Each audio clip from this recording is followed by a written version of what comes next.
فوجوں کو آزادی عمل دے دی جائے وہاں اس قسم کا عمومی بیان اصول بالکل بیکار ثابت ہوتا ہے۔ فوجیں تو وہی عمل کرتی ہیں جو جنگی ضروریات کے لحاظ سے وہ اپنے لیے ضروری سمجھتی ہیں۔ چنانچہ جنگ عظیم میں آزادی عمل سے پورا فائدہ اٹھایا گیا اور محارب سلطنتوں نے ایک دوسرے کی رعایا کو صرف خطوط مواصلات ہی میں کام کرنے پر مجبور نہیں کیا بلکہ خندقیں کھودنے اور فوجوں کے عقب میں استحکامات تیار کرنے کا کام بھی زبردستی ان سے لیا۔ نمبر 4، علاقہ محتلہ کے باشندوں کو دشمن سلطنت کی وفاداری کا حلف اٹھانے پر مجبور کرنا ممنوع ہے۔ نمبر 5، خاندانی اعزاز اور حقوق اور جان و مال اور مذہبی عقائد کا احترام ملحوظ رکھنا لازمی ہے اور شخصی املاک کو ضبط کرنا ممنوع ہے۔ نمبر 6، غارت گری حسب ضابطہ ممنوع ہے۔ یہ تینوں دفعات ایک عمومی بیان اصول کی حیثیت رکھتی ہیں اور در حقیقت ان کی کوئی تشریعی قیمت نہیں ہے۔ نمبر 7، اگر علاقہ محتلہ میں حکومت احتلال وہ محصولات و واجبات اور محاصل راہداری وصول کرے جو حکومت کے نفع کے لیے عائد کیے جاتے ہیں تو اس کو حتی الامکان وہاں کے رائج الوقت قواعد تشخیص اور شرح کے مطابق ایسا کرنا چاہیے۔ نیز علاقہ محتلہ کے نظام حکومت کا خرچ اسی پیمانے پر ادا کرنا اس کا فرض ہے جو وہاں کی جائز حکومت ادا کرتی تھی۔ نمبر 8، اگر ان محصولات کے علاوہ حکومت احتلال علاقہ محتلہ کے باشندوں پر کچھ اور مالی نذرانوں کا بوجھ ڈالے تو یہ صرف فوج یا اس علاقے کے نظم و نسق کے لیے ہونا چاہیے۔ نمبر 9، کسی نذرانہ کنٹریبیوشن کی تحصیل ایک تحریری حکم کے بغیر نہیں کی جا سکتی جو ایک کمانڈر ان چیف کی ذمہ داری پر جاری کیا گیا ہو۔ اس قسم کے نذرانے صرف اس طور پر وصول کیے جا سکتے ہیں کہ وہ اس ملک کے قواعد تشخیص و شرح محصولات کے مطابق ہوں۔ ہر ایسے نذرانے کے لیے ایک باقاعدہ رسید دی جانی چاہیے۔ نمبر 10، میونسپلٹیوں اور عام باشندوں سے عملی خدمات یا اجناس کی شکل میں رسد ریکوزیشنز طلب نہیں کی جا سکتی سوائے اس کے کہ فوج احتلال کے لیے اس کی ضرورت ہو۔ یہ مطالبہ ملک کے وسائل کی نسبت سے متناسب ہونا چاہیے اور وہ اس نوع کا نہ ہونا چاہیے کہ اس کو پورا کرنا اس ملک کے باشندوں کے خود اپنے وطن کے خلاف جنگ میں حصہ لینے کا ہم مانی ہو۔ جہاں تک ممکن ہو ایسے نذرانوں کی نقد قیمت ادا کرنی چاہیے اور اگر یہ ممکن نہ ہو تو ایک رسید دینی چاہیے اور بعد میں جس قدر جلد ممکن ہو یہ رقم ادا کر دینی چاہیے۔ نمبر 11، ایک فوج احتلال صرف ان املاک پر قبضہ کر سکتی ہے جو دشمن سلطنت سے تعلق رکھتی ہوں اور جنگی اغراض کے لیے استعمال کی جا سکتی ہوں، البتہ تمام وہ آلات اور اسباب جو خشکی یا تری یا ہوا میں خبر رسانی یا نقل و حرکت کے لیے استعمال کیے جاتے ہوں اور تمام اسلحہ خانے اور سامان جنگ کے گودام خواہ وہ شخصی ملک ہی کیوں نہ ہوں بے تکلف ضبط کیے جا سکتے ہیں،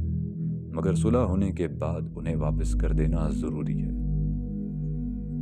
ان تمام دفعات میں حکومت احتلال کے حقوق قبضہ اور تصرف اور استعمال و انتفاع پر پابندیاں عائد کرنے کی کوشش کی گئی ہے اور علاقہ محتلہ کے باشندوں کو کاغذ پر بڑی حد تک فوجی دستبرد سے محفوظ کر دیا گیا ہے، لیکن فوجی گروہ بالاتفاق زمین پر ان ہدایات کی تعمیل کرنے سے صاف انکار کرتا ہے اور اپنی جنگی ضروریات کے مطابق مفتوح علاقے سے تمام ممکن فوائد حاصل کرنے پر مصر ہے۔ اس گروہ کے خیال کی ترجمانی جرمنی کی کتاب جنگ میں اس طرح کی گئی ہے: جنگی ضرورت کے موقع پر ہر قسم کی ضبطی، ہر قسم کا مستقل یا عارضی استحصال، ہر قسم کا استعمال، ہر قسم کی ضرر رسانی اور تخریب جائز ہے۔ ملک کے وسائل اور اس کی قوت برداشت کو ملحوظ رکھنے کا جو مشورہ ہے کہ ضوابط میں دیا گیا ہے اس کے جواب میں فوجی گروہ کہتا ہے یہ تناسب کا نظریہ بس نظریے کی حیثیت سے تو بہت خوب ہے مگر اس کو عمل میں لانا مشکل بلکہ محال ہے۔ اس معاملے میں کلاؤسویٹز کی رائے جنگی گروہ میں بہت مقبول ہے۔ وہ فوجیوں کی ضروریات کے لیے ہر ایسی چیز کو بے چون و چرا استعمال کرنا جائز رکھتا ہے جو مفتوح ملک میں ہاتھ آئے۔ اس کے لیے وہ صرف مقامی حکام پر دباؤ ڈالنے ہی کو کافی نہیں سمجھتا، بلکہ عام آبادی کو خوف زدہ کر کے اسے ہر مطلوب چیز حوالہ کر دینے پر مجبور کر دینا بھی ضروری سمجھتا ہے۔ وہ کہتا ہے، اس وسیلہ انتفاع کوئی حد نہیں ہے، اس وسیلہ انتفاع کی کوئی حد نہیں ہے سوائے اس کے کہ مفتوح ملک بالکل مفلس اور کلانچ ہو جائے اور اس میں ایک حبہ ادا کرنے کی بھی قوت نہ رہے۔ یہاں بھی فوجی گروہ کی رائے حسب معمول قانونی گروہ کی تجاویز پر غالب آ گئی ہے، اور ہم دیکھتے ہیں کہ کسی جنگ میں ہیگ کے مہذب قوانین احتلال پر عمل درآمد نہیں ہوتا۔ نمبر 12، کسی قسم کی عام تعزیر، خواہ وہ مالی ہو یا دوسری قسم کی، ایسے اعمال پر عائد نہیں کی جا سکتی جن کا ارتکاب پرائیویٹ اشخاص نے انفرادی طور پر کیا ہو۔ جنگ عظیم میں یہ قید بھی کالعدم ہو گئی، کیونکہ محاربین نے اپنے زیر تصرف اور احتلال علاقوں میں نہایت آزادی سے پوری آبادیوں پر تعزیری جرمانے عائد کیے، اور ایسے مواقع پر تو اس طریقے تنبیہ کو اکثر استعمال کیا گیا جبکہ خاص مجرم کا سراغ نہ مل سکا۔ نمبر 6، غارت گری اور تباہ کاری۔ 17ویں صدی تک یورپ میں عام دستور تھا کہ جب ایک فوج دشمن کے ملک میں پیش قدمی کرتی تھی تو ہر چیز کو تباہ کرتی چلی جاتی تھی۔ دشمن کا حق غارت گری اور تباہ کاری اس زمانے میں غیر محدود تھا۔ 19ویں صدی کے وسط تک ہمیں اس حق کے استعمال کی مثالیں ملتی ہیں۔ چنانچہ ہم دیکھتے ہیں کہ 1813 میں ریاست ہائے متحدہ امریکہ نے کینیڈا کے متعدد گاؤں جلا دیے، اور اس کے جواب میں 1814 میں انگریزوں نے واشنگٹن کی عمارتوں کو تباہ کیا۔ 1837 میں فرانسیسی فوجوں نے الجزائر میں عام تباہی پھیلائی۔ 1857 میں انگریزی فوجوں نے کانپور، لکھنؤ اور دلی کے علاقوں میں آتش زنی، لوٹ مار اور قتل و غارت کا عام بازار گرم کیا۔ جنگ کریمیا سے قبل روس اور ترکی کی کتنی لڑائیاں ہوئیں، ان میں روسی فوجیں ہمیشہ ترکی کے علاقے میں پیش قدمی کرتے وقت عام تباہی پھیلاتی رہیں۔ تاہم نظری حیثیت سے اس حق کو محدود کرنے کا تخیل 17ویں صدی میں پیدا ہو چکا تھا۔ چنانچہ گروٹیوس نے یہ قاعدہ کلیہ وضع کیا تھا کہ صرف اس حد تک تباہ کاری جائز ہے جس سے ایک قلیل عرصے میں دشمن صلح کی درخواست کرنے پر مجبور ہو جائے۔ اس کے بعد 18ویں صدی میں ویٹل نے یہ قاعدہ کلیہ وضع کیا کہ دشمن کے ملک میں عام تخریب اور تباہ کاری 3 صورتوں میں جائز ہے۔ نمبر 1، جبکہ ایک ظالم اور وحشی دشمن کے وحشیانہ اعمال کا سلسلہ بند کرانا مقصود ہو۔ نمبر 2، جبکہ اپنے سرحدی خط کو محفوظ کرنے کے لیے ایک سد راہ بنانی مقصود ہو۔ نمبر 3، جبکہ ایک میدانی کارروائی یا محاصرے کے لیے اس کی ضرورت ہو۔ 19ویں صدی کے اواخر میں مغربی افکار نے تہذیب کی جانب کچھ اور ترقی کی، اور یہ عام اصول وضع کیا گیا کہ صرف اسی قدر تباہ کاری جائز ہے جس قدر جنگی ضروریات کے لحاظ سے ناگزیر ہو۔ لیکن 20ویں صدی کے یورپین مصنفین اور ماہرین جنگ کا میلان اس طرف ہے کہ جنگی ضروریات کے لحاظ سے ہر قسم کی تباہ کاری جائز ہے، البتہ جس تباہ کاری کا مقصد محض تباہ کاری ہو وہ حرام ہے۔ لارنس اپنی کتاب اصول قانون بین المللی میں لکھتا ہے، قوانین جنگ ایک شہر کے مضافات کو تباہ کر دینا جائز رکھتے ہیں تاکہ محصورین کو ان میں پناہ لینے سے روکا جائے یا توپ خانے کی کارروائی کے لیے میدان صاف کیا جائے۔ اس غرض کے لیے عمارتیں توڑی جا سکتی ہیں، درخت کاٹے جا سکتے ہیں، بلکہ پسپائی کے لیے راستہ صاف رکھنے کی غرض سے گاؤں بھی جلائے جا سکتے ہیں، مگر یہ کارروائی صرف اس صورت میں ہونی چاہیے جبکہ فوری اغراض جنگ کے لیے ایسا کرنا بے حد ضروری ہو۔ پروفیسر ویسٹ لیک لکھتا ہے، غنیم کے ملک میں عام تباہی صرف اس وقت جائز ہے جبکہ زیر عمل جنگی کارروائی کی کامیابی کے لیے ایسا کرنا ضروری ہو۔ جرمنی کی کتاب جنگ اس مسئلے میں یہ فیصلہ دیتی ہے، بلا ضرورت تو ذرہ برابر تباہ کاری بھی ناجائز ہے، لیکن اگر ضرورت پڑے تو بڑی سے بڑی تباہ کاری بھی جائز ہے۔ یہاں آ کر مغربی قانون ایک حد تک اسلامی قانون سے مل جاتا ہے۔ اسلامی قانون بھی یہی ہے کہ کسی شہر کی تسخیر یا کسی اور فوجی کارروائی کے لیے تخریب کی ضرورت ہو تو وہ جائز ہے، مگر صرف اس حد تک کہ ایسا کرنا اس کارروائی کی کامیابی کے لیے ناگزیر ہو۔ اس کی تفصیل اس کتاب کے باب پنجم عنوان تباہ کاری کی ممانعت میں گزر چکی ہے، لیکن مسئلے کے ایک پہلو میں اسلام اور مغربی قانون کے درمیان اختلاف ہے۔ اسلام مہذب اور غیر مہذب دشمن میں کوئی تمیز نہیں کرتا۔ اس کے نزدیک غیر مہذب دشمن کی فصلیں تباہ کرنا اور بستیاں اجاڑنا بھی ویسا ہی ظلم ہے جیسا کہ مہذب دشمن کی بستیوں اور کھیتوں کو غارت کرنا، بلکہ در حقیقت اسلامی قانون جس زمانے میں وضع ہوا تھا اس وقت مہذب دشمن کا تو کہیں وجود ہی نہ تھا، ہر طرف غیر مہذب ہی غیر مہذب تھے۔ مگر مغربی قانون ان دونوں قسم کے دشمنوں میں امتیاز کرتا ہے۔ اس کے نزدیک تباہ کاری کے لیے حسب ضرورت کی قید صرف مہذب دشمن کے لیے ہے،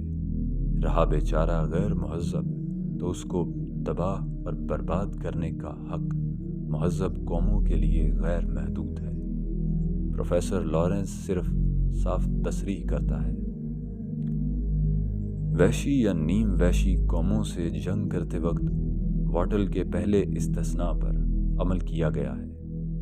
عام طور پر یہ فرض کیا گیا ہے کہ وحشی اور غیر مہذب